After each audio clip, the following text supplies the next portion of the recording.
ভারতে বসে শেখ হাসিনার বক্তব্য বাংলাদেশের জন্য উদ্বেগের, বললেন পররাষ্ট্র প্রতিমন্ত্রী। ট্রাইব্যুনালে ওবায়দুল কাদেরের নতুন ফোনালাপ উপস্থাপন।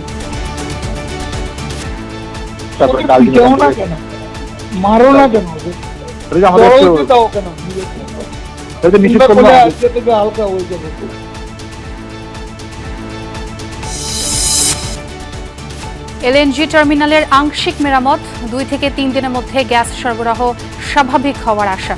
ভুতুড়ে বিল এলে আনুষ্ঠানিক অভিযোগ জানানোর পরামর্শ। স্বাভাবিক হতে 2-3 দিন লাগবে, মিনিমাম 2-3 দিন লাগবে। গ্যাস না থাকলে মানুষও পাবে না, আমার পাওয়ার স্টেশনও পাবে না। এখন আমার যে পাওয়ার স্টেশন বন্ধ হয়ে গেছে, ওগুলো আবার চালু করবে।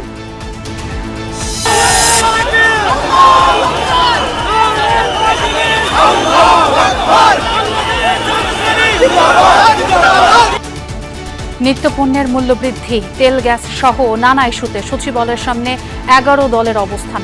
আগামী মাসে লং মার্চ কর্মসূচি ঘোষণা।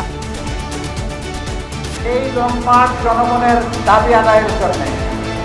অতীতের কায়দায়, ফেসিবাদী কায়দায় আমাদের লং মার্চে যেন কোনো বাধা দেওয়া না হয়। জনগণের মৌলিক অধিকার, গ্যাস, বিদ্যুৎ, কর্মসংস্থান এবং দ্রব্যমূল্য নিশ্চিত করতে না পারে, তবে এই সরকার ক্ষমতায় থাকার স্বপ্ন যেন না থাকে, না দেখে। ঢাকার চারপাশের নদীগুলোর দূষণ রোধে সমন্বিত কর্মপরিকল্পনা তৈরির নির্দেশ প্রধানমন্ত্রীর। হবে পরিবেশ আইন কঠোর প্রয়োগ। জুলাই স্মৃতি জাদুঘর দেখতে সর্বসাধারণের ভিড়।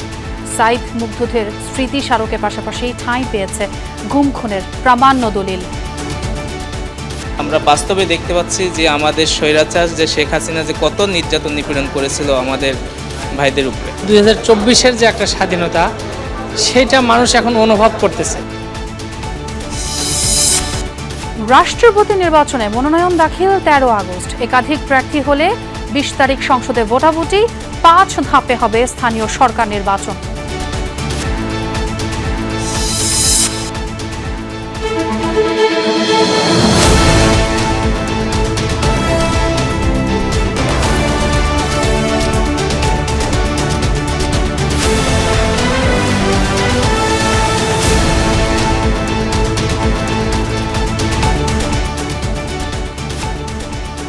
দর্শক আমন্ত্রণ সন্ধ্যার বাংলাদেশে, সঙ্গে আছে আমি ছোঁয়া খন্দকার।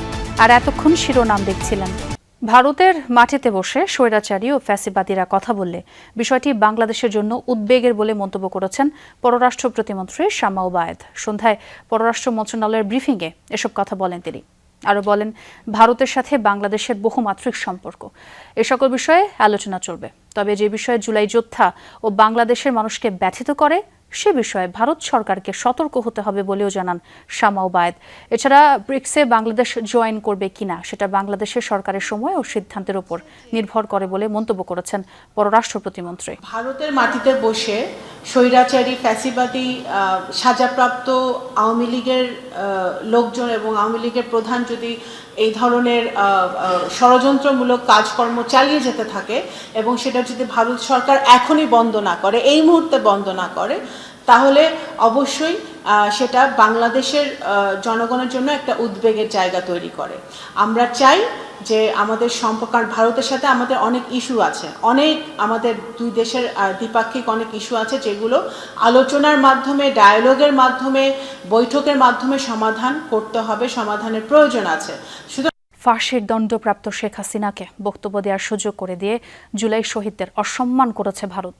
আর এমন মন্তব্য করেছেন প্রধানমন্ত্রীর রাজনৈতিক উপদেষ্টা ও বিএনপির সিনিয়র যুগ্ম মহাসচিব রুহুল কবির রিজভী।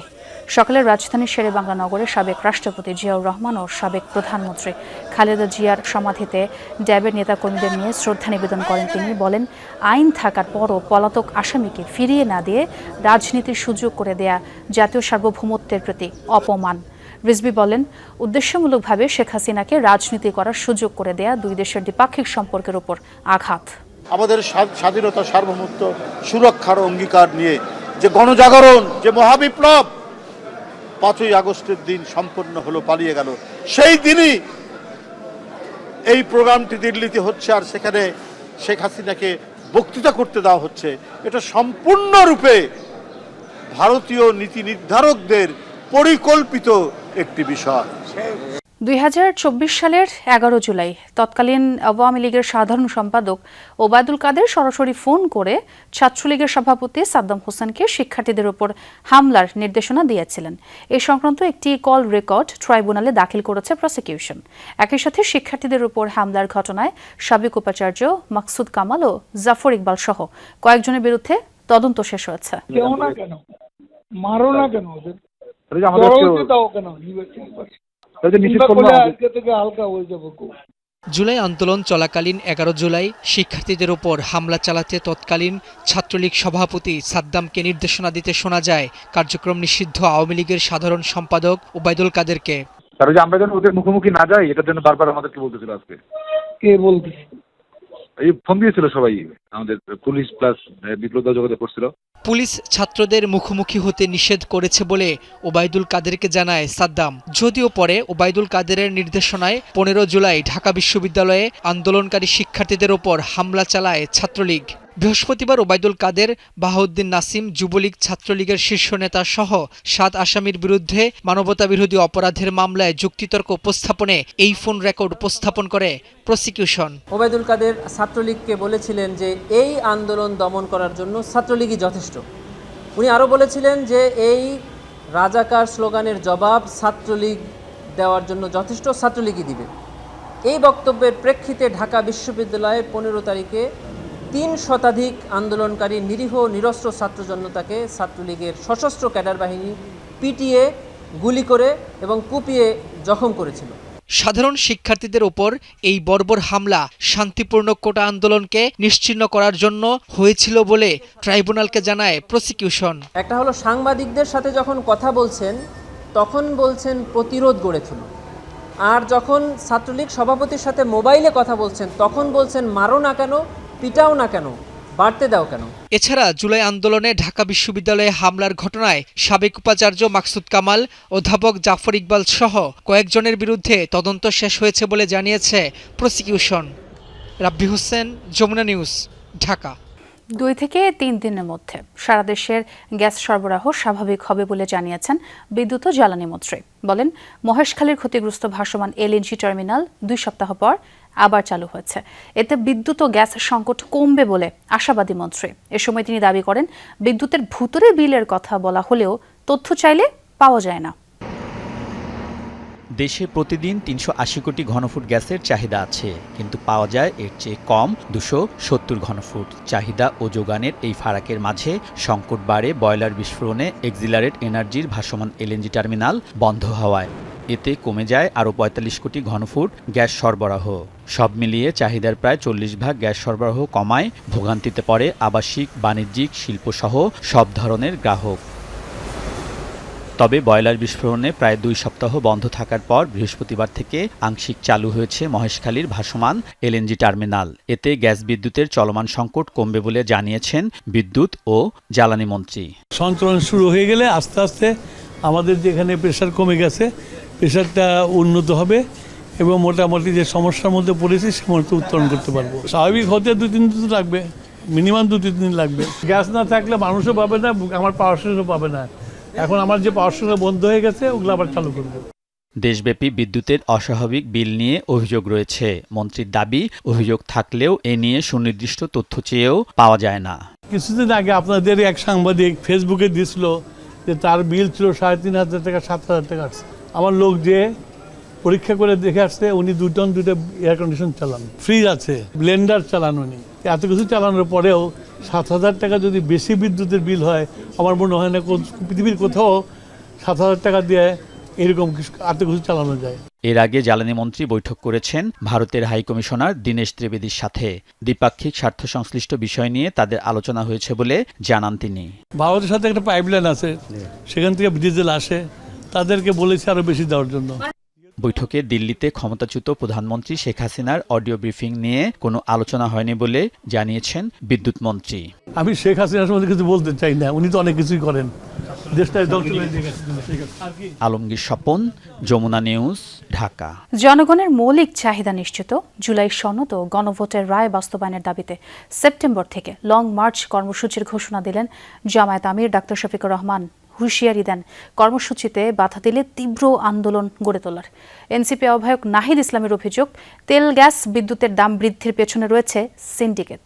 দুপুরে সচিবালয় অভিমুখে যাত্রার সময় পুলিশি বাধার মুখে ধস্তাধস্তি হয় নেতাকর্মীদের সাথে। দুপুরে সচিবালয় অভিমুখে যাত্রার সময় পুলিশি বাধার মুখে পড়েন 11 দলীয় ঐক্যের নেতাকর্মীরা। বাগবিতণ্ডা ধস্তাধস্তি হলে সেখানেই জামায়াতের আমির ও এনসিপির আহ্বায়ক সহ অন্যান্যরা অবস্থান নেন। কিছুক্ষণ পরই পুলিশের অনুরোধে স্থান ত্যাগ করেন তারা। এর আগে সকালে জ্বালানি তেল, গ্যাস, বিদ্যুৎ সংকট, নিত্যপণ্যের মূল্যবৃদ্ধি এবং সারা দেশে আইনশৃঙ্খলা পরিস্থিতির চরম অবনতির প্রতিবাদে রাজধানীর মুক্তাঙ্গনে অবস্থান নেয় 11 দলীয় ঐক্য। কর্মী সমর্থকদের হাতে ছিল প্ল্যাকার্ড, বহন করেন প্রতীকী হারিকেন, হাঁড়ি পাতিল। বেলা 11:30 নাগাদ মঞ্চে উপস্থিত হন জোটের শীর্ষ নেতারা। এ সময় এনসিপির আহ্বায়ক ও বিরোধী দলীয় হুইপ নাহিদ ইসলাম অভিযোগ করেন, ক্ষমতায় এসেই লুটপাট চালাচ্ছে বিএনপি। সিন্ডিকেটের মাধ্যমে বাড়ানো হচ্ছে তেল গ্যাস সংকট। জনগণের মৌলিক অধিকার গ্যাস, বিদ্যুৎ, কর্মসংস্থান এবং দ্রব্যমূল্য নিশ্চিত করতে না পারে, তবে এই সরকার ক্ষমতায় থাকার স্বপ্ন যেন না দেখে। এ সময় সরকারকে আবারও তেল, গ্যাস, বিদ্যুতের দাম বাড়ানোর পায়তারা না করার হুঁশিয়ারি দেন জামায়াতের আমির। জনগণের মৌলিক চাহিদা নিশ্চিতেরও আহ্বান জানান তিনি। ইতিমধ্যে এলপিজির দাম বাড়িয়েছেন, প্রত্যাহার করুন, প্রত্যাহার করুন। না করলে আমরা সংশ্লিষ্ট দপ্তর ঘেরাও করতে বাধ্য হব। সংকট তৈরি করার পরবর্তী পদক্ষেপ হচ্ছে দাম বাড়ানো। আমরা তা হতে দেব না। লং মার্চ কর্মসূচির ঘোষণা দিয়ে জামায়াতের আমির হুঁশিয়ারি দেন, কেউ বাধাগ্রস্ত করতে চাইলে দ্বিগুণ শক্তিতে গন্তব্যে পৌঁছে যাবে পদযাত্রা। এই লং মার্চ জনগণের দাবি আদায়ের জন্য। অতীতের কায়দায়, ফ্যাসিবাদী কায়দায় আমাদের লং মার্চে যেন কোনো বাধা দেওয়া না হয়।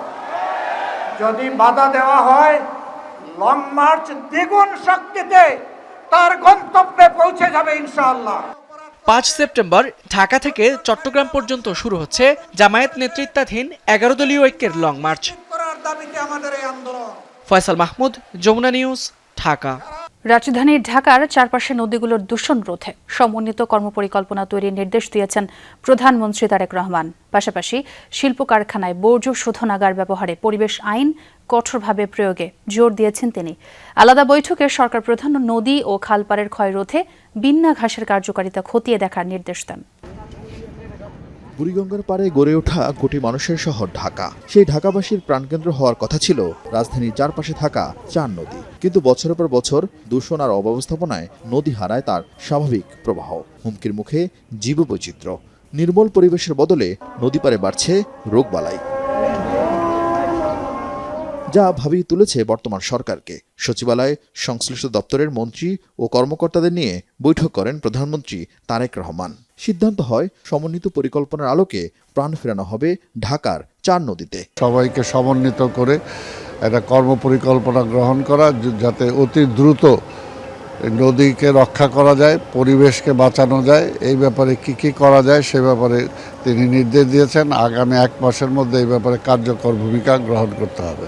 নদী রক্ষায় দূষণকারীদের বিরুদ্ধে বিদ্যমান পরিবেশ আইন কার্যকরভাবে প্রয়োগে জোর দেন প্রধানমন্ত্রী।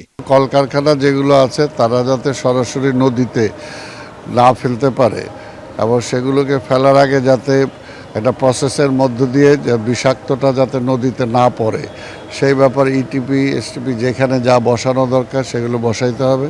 এছাড়া নদী ও খালপাড়ের ভাঙন রোধ, উপকূলীয় বাঁধ সংরক্ষণ, চরাঞ্চল ও সড়ক রেল লাইনের পাশে কংক্রিটের ব্লকের বদলে পরিবেশ বান্ধব ও টেকসই বিন্না ঘাস ব্যবহার নিয়ে আলাদা বৈঠক করেন প্রধানমন্ত্রী। বিকেলে রংপুরের ক্ষুদেশিল্পী অনুশ্রী রায়কে হারমোনিয়াম উপহার দেন সরকার প্রধান। 5ম শ্রেণীর ছাত্রী নজরুল সঙ্গীতে এবার জাতীয় প্রাথমিক শিক্ষা পদক জয়ী। সে সময় সঙ্গীত নিয়ে আগ্রহের কথা জানিয়ে সহযোগিতা চেয়ে চিঠি দেয় প্রধানমন্ত্রীকে। সেই চিঠির সুবাদে আজকে এখানে আসা। এটা তো সেই সময় কল্পনা করতে পারিনি যে উনি পড়বেন। যখন উনি নিজেই পড়েছেন সেটা শুনে বড্ড ভালো লাগছে। তখন তো বলে বোঝাতে পারবো না, অনেক ভালো, অনেক অনেক অনেক।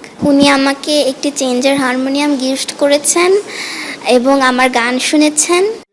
একই দিনে নিরাপত্তা কর্মী তাবিউল ইসলাম রাকিবকে সাক্ষাৎ দেন সরকার প্রধান। রাকিব প্রধানমন্ত্রীর সাক্ষাতের প্রবল ইচ্ছার কথা জানিয়ে সামাজিক মাধ্যমে ভিডিও পোস্ট করেছিল। Arifin Shakil, Jamuna news, Dhaka. Family card বিতরণের ক্ষেত্রে স্বচ্ছতা ও জবাবদিহিতা নিশ্চিত করা হয়েছে। ভালোভাবে সম্পন্ন হয়েছে ফ্যামিলি কার্ডের পাইলটিং প্রোগ্রাম। 16 আগস্ট কিশোরগঞ্জে দ্বিতীয় ধাপের আনুষ্ঠানিক ফ্যামিলি কার্ড কর্মসূচি উদ্বোধন করবেন প্রধানমন্ত্রী তারেক রহমান। দুপুরে ফ্যামিলি কার্ড প্রদান সংক্রান্ত মন্ত্রিসভা কমিটির 5ম সভা শেষে এসব কথা জানান সমাজ কল্যাণমন্ত্রী AJM জাহিদ হোসেন। জানান আগামী বছর জুনের মধ্যে 40,20,000 ফ্যামিলিকে কার্ড দেওয়া হবে। মন্ত্রী আরও জানান 4 থেকে 6 সপ্তাহের মধ্যে বাড়িতে বাড়িতে গিয়ে দরিদ্র ও অতি দরিদ্রদের তথ্য সংগ্রহের কাজ শেষ হবে। আশ্বাস দেন সবাই কার্ড পাবে, কার্ড বিতরণে কোনো বৈষম্য হবে না। সভা শেষে সমাজ কল্যাণ মন্ত্রী আরও বলেন, যশোর ও নেত্রকোনার কলমাকান্দায় তথ্য সংগ্রহে ত্রুটি ছিল, তবে তা পরবর্তীতে ঠিক করা হয়েছে। কেউ যেন 2টি ভাতা না পায় সে বিষয়টিও নজরে রাখা হয়েছে। 4 থেকে 6 সপ্তাহ আমাদের টার্গেট।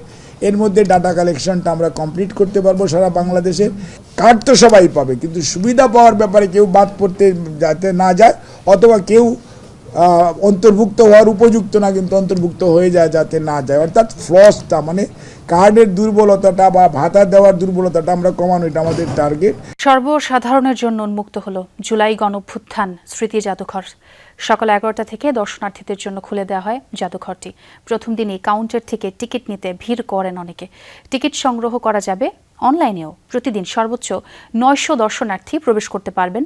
জাদুঘর খোলা থাকবে সকাল 11টা থেকে সন্ধ্যা 6টা পর্যন্ত।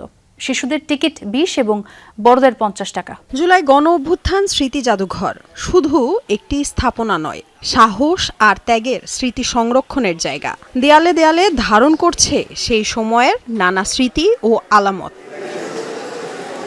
প্রথম দিনে জাদুঘরে এসেছেন শহীদ সজল মিয়ার পরিবার। দেখতে চান কোথায় সংরক্ষণ করা হয়েছে তাদের নারীছেঁড়া বুকের ধনের ব্যবহৃত জিনিসপত্র।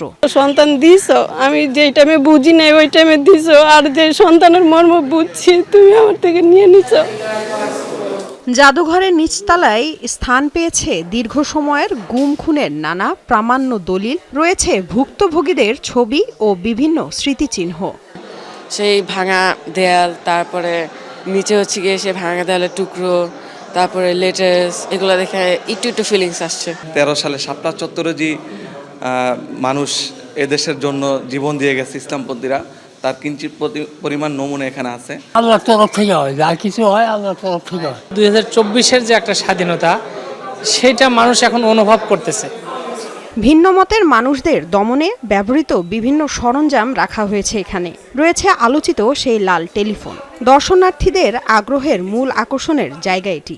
জানতে চান এই ফোন থেকেই তখনকার প্রধানমন্ত্রী শেখ হাসিনা কী ধরনের নির্দেশনা দিতেন। আমরা বাস্তবে দেখতে পাচ্ছি যে আমাদের স্বৈরাচার যে শেখ হাসিনা যে কত নির্যাতন নিপীড়ন করেছিল আমাদের ভাইদের উপরে।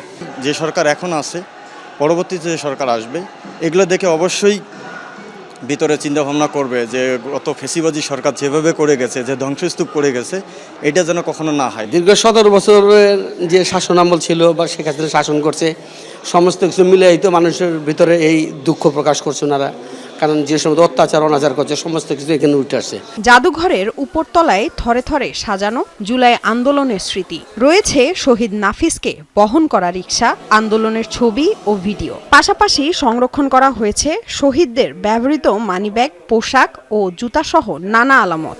তৎকালীন প্রধানমন্ত্রীর শোবার ঘরের অংশে রয়েছে শহীদ মীর মুগ্ধর ভিডিও চিত্র, শহীদ আবু সাইদের জার্সি, শিক্ষার্থীদের আইডি কার্ড সহ আন্দোলনের সময়ের নানা স্মারক। জুলাই জাদুঘরে প্রবেশ করার সময় থেকেই আমাদের মস্তিষ্কে সেই 36শে জুলাইয়ের অনুভূতি প্রবেশ করেছিল। যে একটু মুখ খুলতো বা ফেসবুকে কিছু লিখতো, তাকেই ধরে নিয়ে যাওয়া হতো, গুম করা হতো, খুন করা হতো, কিন্তু এখন এটা সেটা নাই। 24-এর যে জুলাই আন্দোলন এগুলি যে মারছে, এগুলি তো কারো যদি সত্যিকারের প্রকৃত মানুষ হয় কারো ঠিক থাকার কথা না। হাসিনার মতো কেউ যেন আর এই বাংলার বুকে যেন আর জন্ম নিতে না পারে, এটাই জুলাই জাদুঘর থেকে আমাদের শিক্ষা। প্রতিটি স্মারক যেন মনে করিয়ে দিচ্ছে জুলাইয়ের সেই অদম্য চেতনার কথা। ইতিহাসকে জীবন্ত করে রাখতে ও নতুন প্রজন্মকে জানাতে প্রতিষ্ঠা করা হয়েছে জুলাই গণ অভ্যুত্থান স্মৃতি জাদুঘর। এই জাদুঘরে সংরক্ষণ করা হয়েছে আন্দোলনের সময় নানা ধরনের আলামত ও স্মৃতিচিহ্ন, যা দর্শনার্থীদের সামনে তুলে ধরছে গণ অভ্যুত্থানের ইতিহাস ও ত্যাগের এক জীবন্ত দলিল। লামিয়া তিথি, যমুনা নিউজ, ঢাকা। জুলাইয়ের তথ্যচিত্রের ত্রুটি দ্রুত সংশোধনের আশ্বাস দিয়ে দুঃখ প্রকাশ করেছে মুক্তিযুদ্ধ বিষয়ক মন্ত্রণালয়। মন্ত্রণালয়ের পাঠানো এক প্রেস বিজ্ঞপ্তিতে জানানো হয়, জুলাই গণঅভ্যুত্থানের তথ্যচিত্রে গুরুত্বপূর্ণ কয়েকটি ঘটনা প্রবাহ ও অবদান যথাযথভাবে উপস্থাপিত হয়নি। সংশ্লিষ্টদের মতামতের ভিত্তিতে তা আবারও জনসমক্ষে উন্মুক্ত করা হবে। এতে বলা হয়, অনাকাঙ্ক্ষিত পরিস্থিতির জন্য মুক্তিযুদ্ধ বিষয়ক মন্ত্রণালয়ের মন্ত্রী ও প্রতিমন্ত্রী আন্তরিকভাবে দুঃখ প্রকাশ করেছেন। রাষ্ট্রপতির উপস্থিতিতে অনুষ্ঠানে বিষয়টি উত্থাপিত হওয়ার সঙ্গে সঙ্গেই উপস্থিত অতিথিদের উদ্দেশ্যে আন্তরিক দুঃখ প্রকাশ করেন মুক্তিযুদ্ধ বিষয়ক মন্ত্রণালয়ের মন্ত্রী আহমেদ আজম খান। দেশের ২৩তম রাষ্ট্রপতি নির্বাচনের তফসিল ঘোষণা করল নির্বাচন কমিশন। ১৩ আগস্ট প্রার্থিতা চূড়ান্তের দিন ধার্য করা হয়েছে।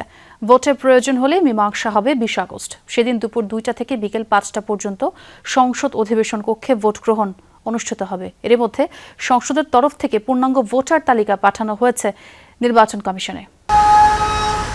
জনগণের পরোক্ষ ভোটে সংসদ সদস্যদের সমর্থনে নির্বাচিত হন দেশের রাষ্ট্রপ্রধান। সাবেক রাষ্ট্রপতি মোহাম্মদ শাহাবুদ্দিনের পদত্যাগের পর শূন্য হওয়া পদে নতুন রাষ্ট্রপতি নির্বাচনের প্রক্রিয়া আনুষ্ঠানিকভাবে শুরু করেছে নির্বাচন কমিশন। ঘোষিত তফসিল অনুযায়ী আগামী ২০ আগস্ট অনুষ্ঠিত হবে এই নির্বাচন। মনোনয়নপত্র দাখিলের তারিখ হচ্ছে ১৩ই আগস্ট ২০২৬ বৃহস্পতিবার সকাল ১০টা থেকে বিকাল ৪টা পর্যন্ত। মনোনয়নপত্র পরীক্ষার তারিখ হচ্ছে ১৬ই আগস্ট ২০২৬ রোববার সকাল ১০টা থেকে যতক্ষণ লাগে। সংবিধানের বাধ্যবাধকতা অনুযায়ী পদ শূন্য হওয়ার ৯০ দিনের মধ্যে নতুন রাষ্ট্রপতি নির্বাচিত করার বিধান রয়েছে। বর্তমানে অস্থায়ী রাষ্ট্রপতি হিসেবে দায়িত্ব সামলাচ্ছেন জাতীয় সংসদের স্পিকার হাফিজউদ্দিন আহমদ। আইন অনুযায়ী একটি অধিবেশন শেষ হওয়ার ৬০ দিনের মধ্যে পরবর্তী অধিবেশন ডাকা বাধ্যতামূলক। গত ১৫ জুলাই বাজেট অধিবেশন শেষ হওয়ায় নির্ধারিত সময়ের আগেই বসতে যাচ্ছে সংসদের নতুন অধিবেশন। আর এই অধিবেশনেই সংসদ সদস্যদের ভোটে চূড়ান্ত হবেন দেশের ২৩তম রাষ্ট্রপতি। এখন নির্বাচন সংক্রান্ত বিভিন্ন প্রশাসনিক কাজ করা হবে বলে জানিয়েছে নির্বাচন কমিশন। আমরা ভোটার তালিকা পেয়েছি। ভোটার তালিকা এবং শিডিউলটা আমরা রেডি করে আপনাদের শিডিউলটা আপনাদেরকে জানিয়ে দিলাম। আমরা এখন বাকিটুকু আমাদের অ্যাডমিনিস্ট্রেটিভ যে প্রসিডিওর আছে সেটুকু আমরা সম্পন্ন করব। আখলাকুস সাফা, যমুনা নিউজ, ঢাকা। চলতি অর্থবছরে ৫ স্তরে স্থানীয় সরকার নির্বাচন হবে জানিয়েছেন সংশ্লিষ্ট মন্ত্রণালয়ের প্রতিমন্ত্রী মীর শাহে আলম। বৃহস্পতিবার দুপুরে সিলেটের পারাইচকে সিসিকের বর্জ্য ব্যবস্থাপনার সেকেন্ডারি ট্রান্সফার স্টেশন পরিদর্শনে যেয়ে তিনি এসব কথাই বলেন। প্রতিমন্ত্রী বলেন, স্থানীয় সরকার, অর্থ বিভাগ ও নির্বাচন কমিশন যৌথভাবে নির্ধারণ করবে স্থানীয় সরকারের কোন নির্বাচন আগে হবে। শেখ হাসিনার দেশে আসার কোনো সুযোগ নেই, ফিরলেই তাকে গ্রেফতার করা হবে বলেও জানান তিনি। এ সময় সিটি কর্পোরেশনের প্রশাসক আব্দুল কাইয়ুম চৌধুরী, সিলেট ৩ আসনের সংসদ সদস্য M A Malek O city কর্পোরেশনের বিভিন্ন কর্মকর্তারা উপস্থিত ছিলেন। আমরা নির্বাচন কমিশনের প্রস্তুতি, অর্থ বিভাগের সম্মতি এবং স্থানীয় সরকার যৌথভাবে বসে পরিবেশ, ওয়েদার, অর্থনৈতিক বিবেচনায় কোন নির্বাচনটি আগে এবং কোন নির্বাচনটি পরে করা হবে এ ব্যাপারে এখনো কোনো সিদ্ধান্ত আমরা নেইনি। তবে এই আগস্টের পরেই আমরা অর্থ মন্ত্রণালয়, স্থানীয় সরকার মন্ত্রণালয় এবং সিটি কর্পোরেশন বসে সিদ্ধান্ত নেব। টানা ভারী বৃষ্টিতে আবারও ডুবল চট্টগ্রাম মহানগরীর নিম্নাঞ্চল। জলাবদ্ধতার কারণে ভোগান্তি চরমে ওঠে। নিচু এলাকার বাসাবাড়ির দোকানপাটে পানি ঢুকে পড়ে তলিয়ে যায় সড়ক। দুর্ভোগে পড়েন শিক্ষার্থী, পথচারী এবং কর্মজীবী মানুষ। রাতভর টানা বৃষ্টি, সকালে আরেক দফা ভারী বর্ষণ। এতেই হাঁটু পানির নিচে ডুবে যায় উত্তর আগ্রাবাদের বেপারীপাড়া, রঙ্গিপাড়া ও মুহুরিপাড়া। পানি ঢুকে পড়ে বাসাবাড়ির নিচতলায়, শিক্ষা প্রতিষ্ঠান ও দোকানপাটে। নোংরা পানি ও ময়লা আবর্জনায় দুর্ভোগ বাড়ে আরও। এখানে কর্পোরেশন কোনো কাজে হচ্ছে না, এখানে নালাগুলো ফুল জাম। এখানে এরকম পানি আমরা জীবনে দেখি নাই। ১ ঘন্টা জ্বরে এরকম পানি উঠে যায়। সুয়েজ লাইনের কাজ করতেছে আজকে ৩ বছর। এই ৩ বছর আমরা নরক যন্ত্রণা ভোগ করতেছি। অতিরিক্ত ক্ষতি হইতেছে ব্যবসার, বুঝছেন। সব এই আপনার সপ্তাহের ভিতরে একটু বেশি বৃষ্টি হইলে মানে পানি হাঁটু পর্যন্ত ওঠে। বাণিজ্যিক এলাকা আগ্রাবাদের চিত্র একই। সকালেই হাঁটু পানি মারিয়ে গন্তব্যে যেতে হয়েছে এইচএসসি পরীক্ষার্থী, পোশাক কারখানার শ্রমিক ও কর্মস্থলগামী মানুষকে। আমাদের কষ্টের কথা দেখতেছেন তো কি অবস্থা রাস্তার ভিতরে। 10 মিনিট আধা ঘন্টা বৃষ্টি হলে আমাদের রাস্তার ভিতরে চলার মতো আমাদের পরিস্থিতি থাকে। আগ্রাবাদের মতো একটা বাণিজ্যিক এলাকায় যদি পানির এই অবস্থা হয় বা আমাদের হাঁটু সমান পানি হয় সামান্য বৃষ্টিতে, তাহলে পুরো শহরের কি অবস্থা। বৃষ্টি হলে প্রতিদিন পানি হয়ে যায়, নালা মালা সবগুলা জাম, এগুলার কাজ করে না। সিরিয়াস কষ্ট হইতেছে না, এই যে পানি দিয়ে টানতেছি। আর আবার ডেরিং মেরিং জাম, ডেরিং চাপ করলে না ডেরিং ক্লিয়ার হবে। আর আবার ডেরিং একটু ক্লিয়ার আছে। নিচু এলাকা কাতালগঞ্জেও সৃষ্টি হয় জলাবদ্ধতা, পানিতে বিকল হয়ে পড়ে অনেক যানবাহন। সবচেয়ে বেশি ভোগান্তিতে পড়েন খেটে খাওয়া মানুষ ও ভাসমান দোকানিরা। তবে বৃষ্টি থামার পর পানি দ্রুত নেমে যায়। প্রত্যেকটা বিল্ডিংয়ে নিচতলায় পানি উঠে যায়, পানির ট্যাঙ্কি ডুবে যায়। পানির ট্যাঙ্কি ডুবে গেলে তো পুরা বিল্ডিংয়ের ভাড়াটে এই কষ্ট পায়। পোলাপান স্কুলে যাইতে পারতেছে না, তারপর আমরাও ওই গাড়ি চালাইতে পারতেছি না। রাত্রে মনে করেন খানা দানা খাওয়ানো পারি, পুরা রাস্তা পানি উঠে গেছে। এখানে ব্যাঙে প্রস্রাব করলেও এক কোমর পানি হয়ে যায়, এরকম অবস্থা। খালগুলো সংস্কার করার ব্যাপারে কোনো উন্নতি অগ্রগতি দেখলাম না। এই যে খালের পানিগুলো বাড়লেই ওখানে বাড়িঘর সব নিচের তলা সব ডুবে যায়, একদম আর কোমর পানি পর্যন্ত। চট্টগ্রামে বৃষ্টি হলেই জলাবদ্ধতা গত কয়েক দশকের নিয়মিত চিত্র। জলাবদ্ধতা নিরসনে কয়েক বছর ধরে মেগা প্রকল্পের কাজ করছে চট্টগ্রাম উন্নয়ন কর্তৃপক্ষ। পাশাপাশি ওয়াসা, সিটি কর্পোরেশন ও পানি উন্নয়ন বোর্ডেরও আলাদা প্রকল্প চলমান। তারপরও নিচু এলাকায় জলাবদ্ধতার ভোগান্তি পুরোপুরি কমছে না বলে অভিযোগ ভুক্তভোগীদের। জোবাইর রিফাত, যমুনা নিউজ, চট্টগ্রাম। রাজধানীর সবুজবাগের বাগানবাড়ি এলাকায় এক অজ্ঞাত নারীর খণ্ডিত মরদেহ উদ্ধার করেছে পুলিশ। ধারণা 2 থেকে 3 দিন আগে এই নারীকে হত্যা করা হয়েছে। পরে ব্যাগে মরদেহের খণ্ডাংশ ভরে রাজধানীর বিভিন্ন জায়গায় ফেলে রাখা হয়। মরদেহের বাকি অংশের সন্ধানে চলছে তল্লাশি। সবুজবাগ থানার ওসি জানান, ডিজিটাল ও ম্যানুয়ালি দুভাবেই চলছে পরিচয় শনাক্তের কাজ। বৃহস্পতিবার সকালে সবুজবাগের বাগানবাড়ি কালভার্ট ব্রিজের পাশে ময়লার স্তূপে মেলে এক নারীর খণ্ডিত মরদেহ। স্থানীয়রা কল দেয় 999-এ। পরে পুলিশ এসে মাথা ও 2 হাত উদ্ধার করে। পরিচয় নিশ্চিতে কাজ করছে সিআইডির ফরেনসিক টিম। সবুজবাগ থানার ওসি জানান, 2-3 দিন আগে হত্যার পর মরদেহ টুকরো টুকরো করা হয়েছে। মাথাটা পেয়েছি আমরা আলাদা, মাথাটা ওপেন ছিল, ওটা কভার্ড ছিল না, বাট হাতটা একটা পলিপ্যাকে বাঁধা ছিল এভাবে। তা আমরা ধারণা করছি যে অজ্ঞাত কোনো স্থানে হত্যাকাণ্ডটা ঘটিয়ে হয়তো বা লাশ ফেলছে। না, আমরা এখন পর্যন্ত শনাক্ত করতে পারি নাই। আমাদের যেটা ম্যানুয়ালি এবং আমরা এক্সপার্টের মাধ্যমে, আমাদের যে সিআইডি আছে, পিবিআই আছে, প্লাস আমাদের সিস্টেম অ্যানালিস্ট আছে ডিএমপির, আমরা এই 3 মাধ্যমেই চেষ্টা করতেছি। খণ্ড বিখণ্ড মরদেহ উদ্ধারে আতঙ্কে এলাকাবাসী। জানালেন, সন্ধ্যা হলে জায়গাটি পরিণত হয় মাদক সেবীদের আখড়ায়। রাত্রেবেলা 2টা-3টা পর্যন্ত এখানে লোক থাকে, এই অবৈধ কাজ হয় এইখানে, এই জায়গাটার ভিতরেই বেশিরভাগ হয়। কিন্তু আমরা তো এখন আতঙ্কের ভিতরেই আছি। এনে পোলাপান মোহে সেরি অবিয়া সেরি দিয়ে ভরা, এখানে যাইতে ভয় লাগে সন্ধ্যার সময় করি। এখানে একটা পুলিশ বিট হইলে ভালো হয়, থানা তো আর হইতে পারবে না। সুস্থ তদন্ত করে অপরাধীকে গ্রেফতার করার জন্য, আইনের আওতায় আনার জন্য।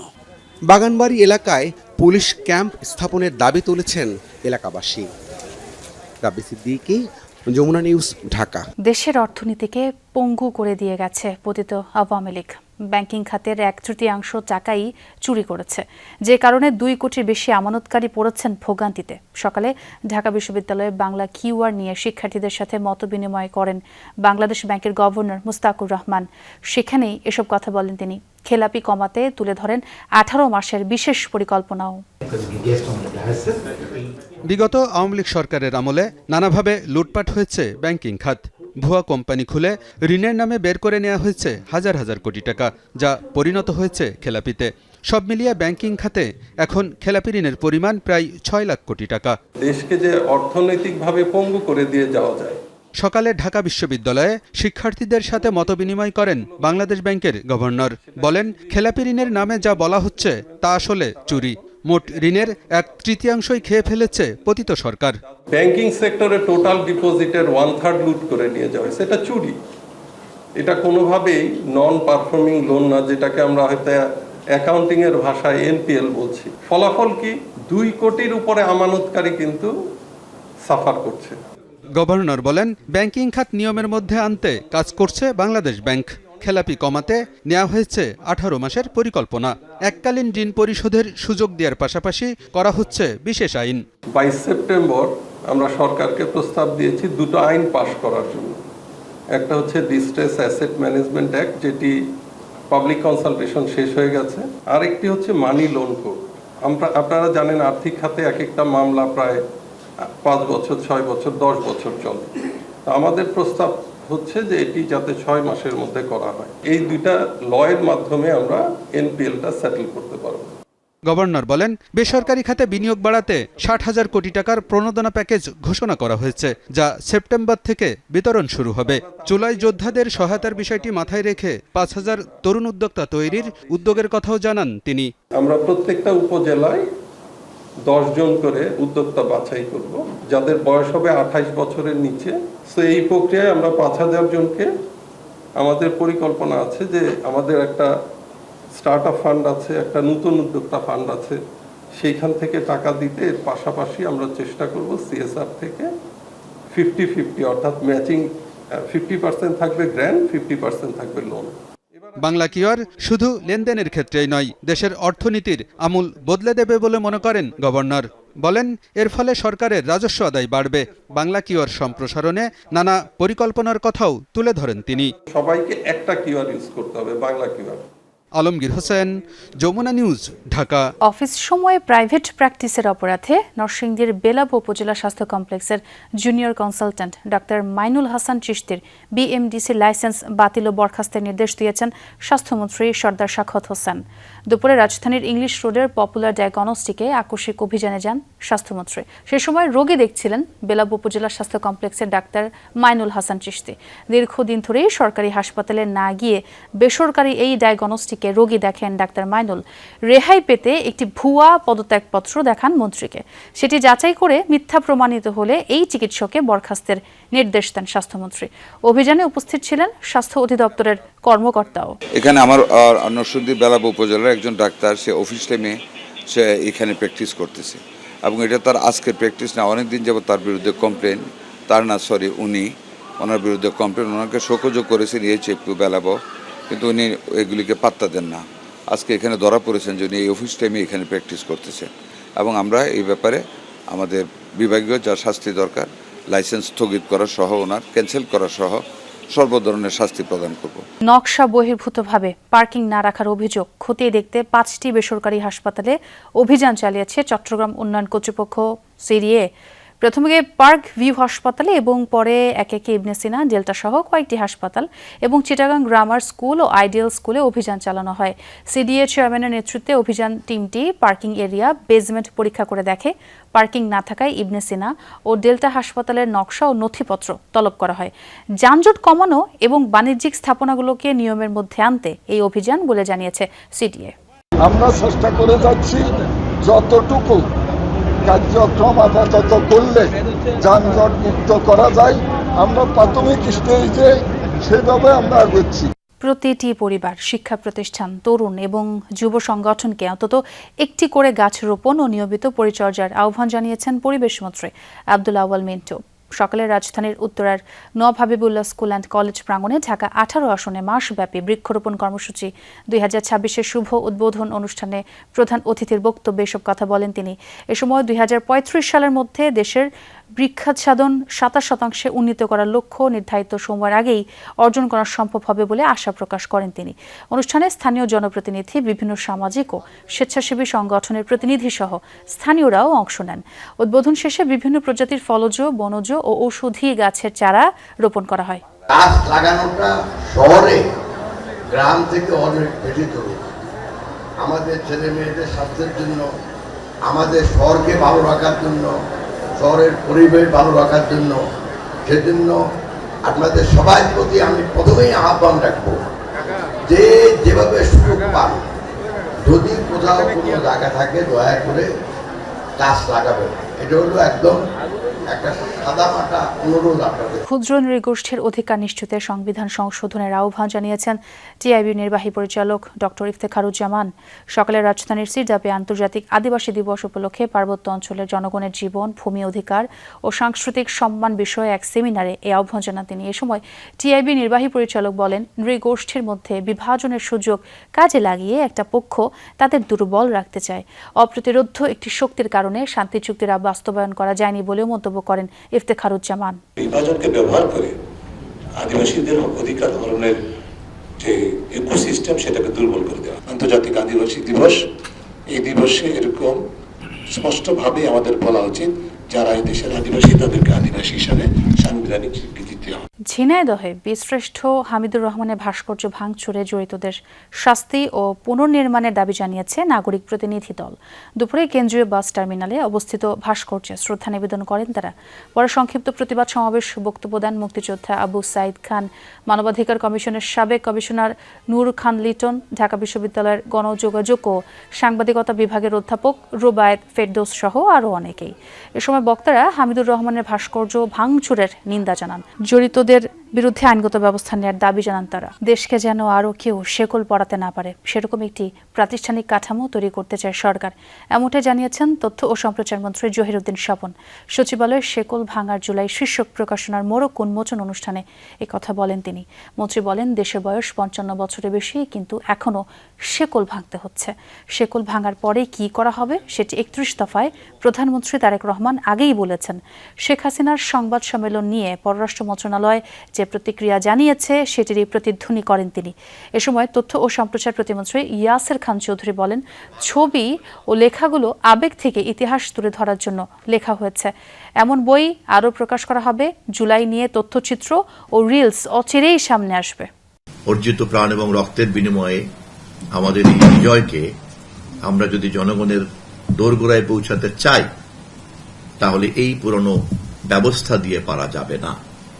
সে কারণে একদিকে যেমন শিকল ভাঙার কথা বলেছি, অপরদিকে রাষ্ট্র কাঠামোকে আমরা মেরামত করার কথা বলেছি, রাজনীতিকে মেরামত করার কথা বলেছি এবং আমাদের ভবিষ্যৎ লক্ষ্যগুলিকে আমরা আমাদের 31 দফাতে এবং আমাদের নির্বাচনী ইশতেহারের মাধ্যমে আমরা তুলে ধরেছি। সেনা অভ্যুত্থানের পর ধীরে ধীরে কূটনৈতিক বিচ্ছিন্নতা ভাঙছে মিয়ানমার। 5 বছরে প্রথমবারের মতো থাইল্যান্ড সফরে গণতন্ত্রের পথে ফেরার বার্তা দিলেন প্রেসিডেন্ট ও সাবেক জান্তা প্রধান মিন অং লাইং। প্রতিবেশীর সাথে নতুন অধ্যায় শুরু করতে প্রস্তুত থাইল্যান্ডও। এপ্রিলে দায়িত্ব গ্রহণের পর মাত্র 3 মাসে ভারত, চীন ও লাওস সফর করেন মিন অং লাইং। দীর্ঘদিনের যুদ্ধ বিগ্রহের ফলে আন্তর্জাতিক অঙ্গনে একঘরে মিয়ানমার। আবারও কূটনৈতিক মূলধারায় ফিরতে প্রেসিডেন্ট ও সাবেক জান্তা প্রধান মিন অং লাইংয়ের 3 মাসে 3 দেশ সফর।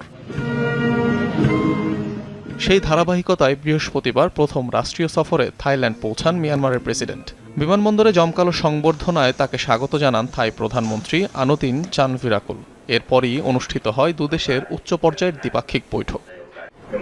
মিয়ানমার গণতন্ত্রের পথেই রয়েছে এবং এক উন্নতর ভবিষ্যতের দিকে এগিয়ে যাচ্ছে। নতুন সরকার হিসেবে আমরা বর্তমানে স্থিতিশীলতা, শান্তি ও জাতীয় ঐক্যকে অগ্রাধিকার দিয়ে কাজ করছি। পরে একটি ব্যবসায়িক ফোরামে যোগ দেন দুই দেশের নেতারা, যেখানে মিয়ানমারের পাশে থাকার ঘোষণা দেন থাই প্রধানমন্ত্রী। থাইল্যান্ড ও মিয়ানমার আস্থা, বিশ্বাস এবং উভয় দেশের জনগণের পারস্পরিক কল্যাণের ওপর ভিত্তি করে অর্থনৈতিক সহযোগিতার এক নতুন অধ্যায়ের জন্য প্রস্তুত। 2021 সালে সামরিক অভ্যুত্থানের পর আন্তর্জাতিক তো বটেই, আঞ্চলিকভাবেও বিচ্ছিন্ন হতে থাকে মিয়ানমার। আসিয়ানের উচ্চ পর্যায়ের সম্মেলনগুলোতে আমন্ত্রণ পায়নি মিয়ানমারের নেতৃত্ব। পাশাপাশি দেশটির গণতন্ত্রপন্থী নেত্রী অং সান সুচির অবস্থান ও স্বাস্থ্যগত পরিস্থিতি নিয়েও ধোঁয়াশা তৈরি হয়। অবশেষে গৃহবন্দী অং সান সুচির সঙ্গে আন্তর্জাতিক রেড ক্রস কমিটির এক প্রতিনিধিকে সাক্ষাৎ করার অনুমতি দেয় মিন অং লাইং প্রশাসন। অনিক রহমান, যমুনা নিউজ। লোহিত সাগর ও হরমুজ প্রণালী ঘিরে এখনও চলছে উত্তেজনা। যুক্তরাজ্যের ইউকে মেরিটাইম ট্রেড অপারেশনস জানিয়েছে, ওমানের কুমজার উপকূলের কাছে হরমুজ প্রণালী দিয়ে যাওয়ার সময় এটি তেলবাহী জাহাজ থেকে 2টি বিস্ফোরণের শব্দ শোনা গেছে। তবে জাহাজ ও নাবিকরা সবাই নিরাপদেই রয়েছেন। এদিকে এডেন উপসাগরে ডেইজি নামের একটি সৌদি তেলবাহী জাহাজে ব্যালিস্টিক মিসাইল ছোড়ার দাবি করেছে ইয়েমেনের সশস্ত্র গোষ্ঠী হুতি। গোষ্ঠীটি বলছে, হামলার পর পথ পরিবর্তন করতে বাধ্য হয় জাহাজটি। সৌদি আরবের বিরুদ্ধে ঘোষিত সামুদ্রিক অবরোধ কার্যকরের অংশ হিসেবে এই হামলা চালানো হয়েছে বলেও জানায় হুতিরা। তবে এই দাবির ব্যাপারে এখন পর্যন্ত সৌদি আরব কোনো প্রতিক্রিয়া জানায়নি। ভারতের উত্তর পূর্বাঞ্চলে বন্যা পরিস্থিতির আরও অবনতি হয়েছে। সবচেয়ে ক্ষতিগ্রস্ত আসামে আরও 6 জনের মৃত্যু হয়েছে। এতে চলতি বন্যায় রাজ্যটিতে মোট প্রাণহানি 95 জনে দাঁড়িয়েছে। রাজ্যের 14টি জেলায় এখনও সর্বোচ্চ সতর্কতা জারি করা হয়েছে। হাজার হাজার মানুষ আশ্রয় কেন্দ্রে অবস্থান করছেন। উদ্ধার ও ত্রাণ কার্যক্রম চালিয়ে যাচ্ছে এনডিআরএফ, এসডিআরএফ এবং সেনাবাহিনী। আসামের পাশাপাশি অরুণাচল, মেঘালয় এবং উত্তর পূর্ব ভারতের আরও কয়েকটি এলাকায় নদীর পানি বিপদসীমার ওপরেই রয়েছে। টানা বৃষ্টিতে উত্তরপ্রদেশের কয়েকটি জেলায় বন্যা পরিস্থিতির অবনতি হয়েছে। বিভিন্ন স্থানে গঙ্গা ও যমুনার পানি বিপদসীমার ওপর দিয়ে প্রবাহিত হচ্ছে। এদিকে ভারী বৃষ্টির কারণে বন্যা ও জলাবদ্ধতা হয়েছে পশ্চিমবঙ্গ ও দিল্লির বিভিন্ন এলাকায়। দর্শক, এই ছিল সন্ধ্যার বাংলাদেশে। এতক্ষণ যারা সঙ্গে ছিলেন সবাইকে ধন্যবাদ।